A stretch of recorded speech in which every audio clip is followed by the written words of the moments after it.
Hey guys, it's Miss Russell and I'm ready to finish our pumpkins that we created last week. Last week we created a drawing that featured pumpkins and we talked about how when things are close to us, they're really big, and as they get further away, they start to look smaller. So our first pumpkin we drew was the really big one that's close to us. It takes up most of our paper.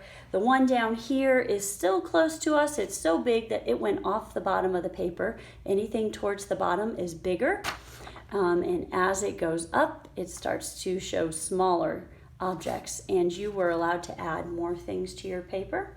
We're going to finish by coloring in today, and I want to play with mixing colors.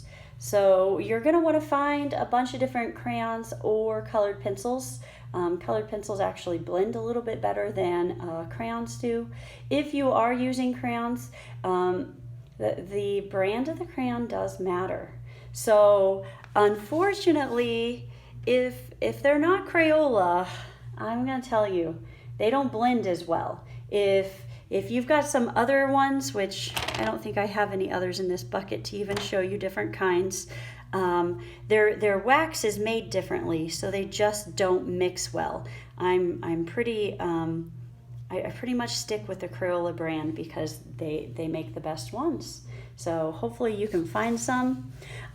So you can see I've already started to color my picture in. My pumpkins are in a field, and it's towards the end of the season, so the field is just dirt. You'll notice the dirt at the bottom is a bright, lighter, vibrant brown, but then as it goes back, and I haven't colored that spot in yet, but as it goes back, the brown gets darker, and I start to mix a little black into it because as things get further away from us, their color gets less vibrant and they get a little darker. So I try and show that as I'm transitioning to the back. Now the pumpkin, I'm going to mix together different kinds of oranges, but then let's think, what two colors make orange? Think about it. What two colors make orange? If you didn't know, it's red and yellow. Red and yellow make orange. Now you have to be careful because a lot of reds, well, they look red, like these two reds. I hold them up together. They both look like they're red. But then if I turn it and I look at that wrapper, let's see which way is correct for you. Here. I'm actually going to be able to see that this is not red. This is called strawberry, wild strawberry. It's going to be kind of pink, but this one here, it just says red. So that's the one I want to use. A lot of your reds will say red violet, and they're going to look pink. You don't want them, you want just red if you're trying to mix together colors. And then you usually can find a pretty good yellow easily. So I'm going to use red and yellow in this pumpkin along with orange. And if you have different kinds of oranges, like you can see this one's a darker orange and this one's your lighter orange, and you can even use peach within your oranges. They will help us make this pumpkin look a little more 3D. So let's think about the sunlight. My sunlight's shining down, and it's shining down on the pumpkin right here. Because that sunlight is hitting it, it's actually going to be a lighter orange up top, and it's going to be a darker orange down below. So to do that, I'm going to start with my yellow and red. On the top, I'm going to use yellow. And I'm going to put orange on top of it in just a moment.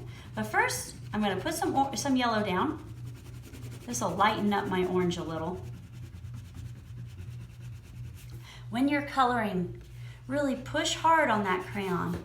Make sure you're getting a good coloring, nice and solid. I'm going to take it a little further down on this side than I did on this other side. This other side I'm not going to go very far down. And I might add a little bit in the center too.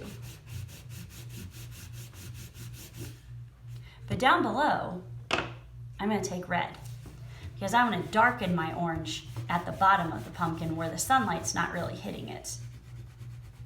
Once again, make sure you're pushing hard enough with that crayon, getting a lot of that wax. If you didn't know, crayons are made out of wax.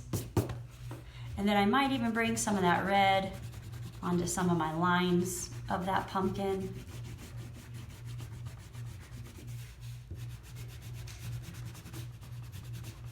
Maybe fill it in more here than I did on the other side.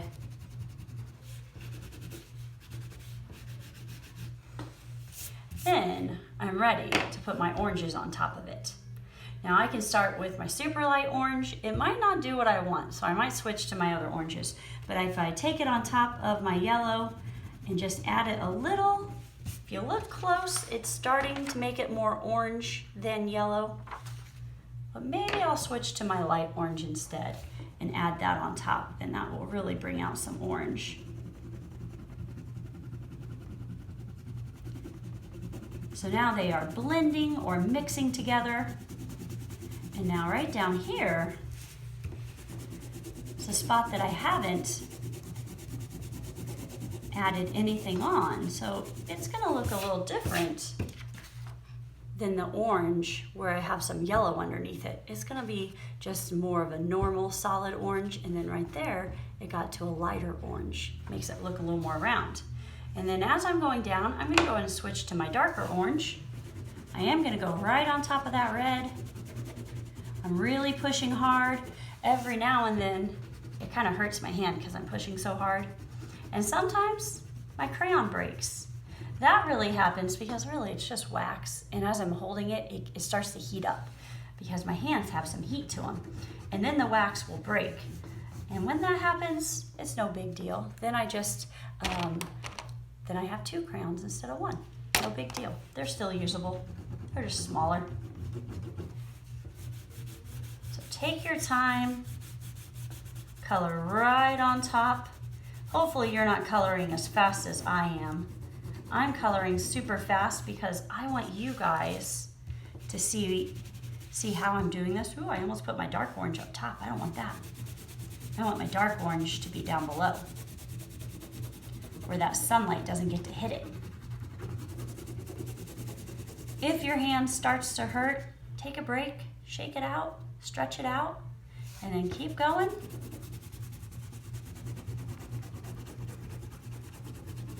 Now I'm actually gonna mix my light and my dark orange in a few minutes. See where my wax isn't completely filling in right now?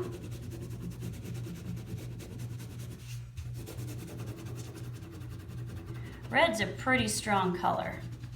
Sometimes it's hard for my orange to take over.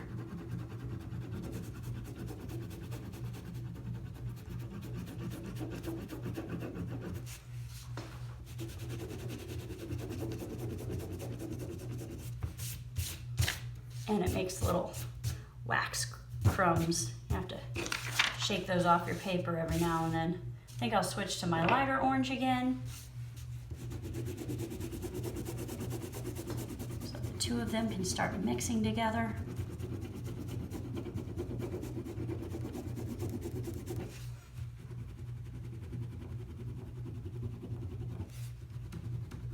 Anytime I see little areas of white popping through, I know I need to go back over that, because the more you work at it, that wax will fill in all those spots, but you really have to take your time.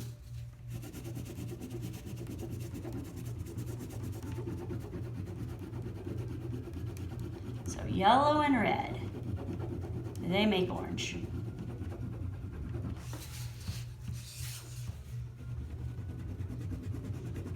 You can always pause the video if I'm going too fast. You should be taking so much more time on this. Remember, I've had a lot of practice, so I can color a little faster than you do.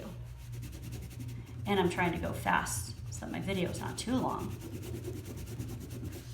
I might switch to my super light orange and add that over here. Oh no, I broke it. See, now I have 2.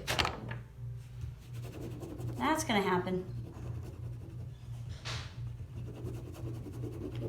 Really want to blend these together.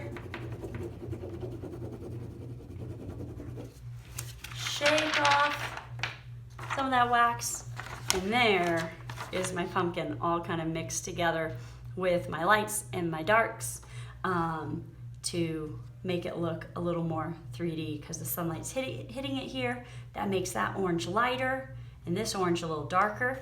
If you look close on my ground, I added some dark brown right underneath my pumpkin because it would have a little bit of a shadow there. I want you to take your time. I want you to color the whole page in the way you want, but I want you to keep going back over areas so that you don't have this. You don't have the little white areas coming through. Mix some more colors in there to cover it all up. Now, when I go to do my leaves, to make them light and dark, I like to use green. It's usually a good leaf color. But to create green, what two colors do we mix? Hopefully, you know that it's yellow and blue. Now, yellow does not cover up blue very well, so you kind of have to watch what you're doing, because blue's a pretty dark color. But if I want to make this leaf a little more 3D, adding some dark areas with my blue before I go over it with my green,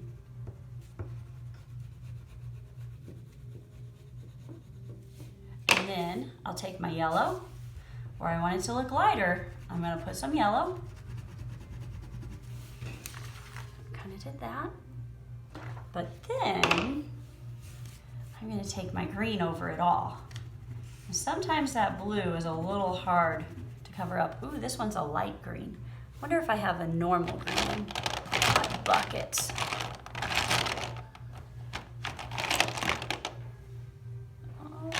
Oh, there's a regular green. That's what I want.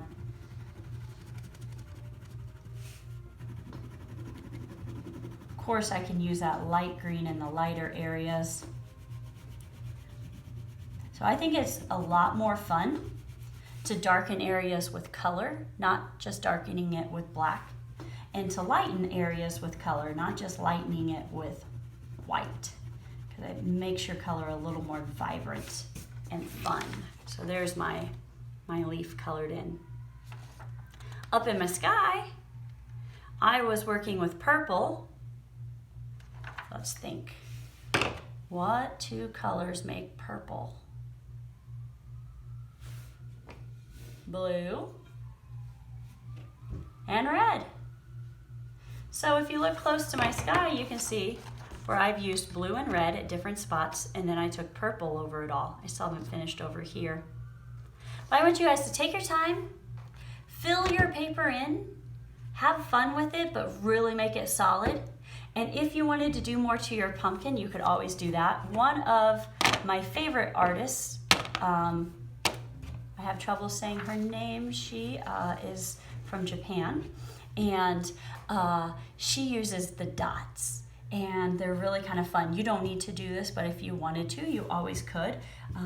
And she takes those dots and she makes them really big at the bottom of the pumpkin, and as she goes up, the dots actually get smaller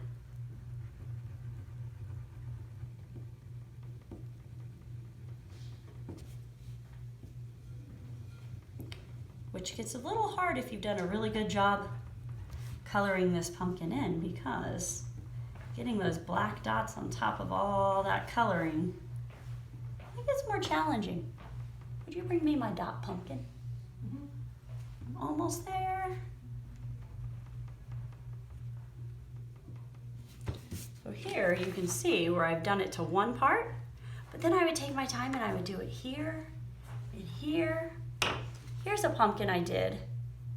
It's actually a ceramic pumpkin, meaning it's made out of clay. And you can see where I had really big dots, and then as it went up, they got smaller dots. So that's always kind of fun to do to your pumpkins. You can decide what you want to do. I look forward to seeing your artwork. Please send it to me either on Artsonia. If you're not able to do that, then you can send it to me on Google Classroom. Thanks for creating with me.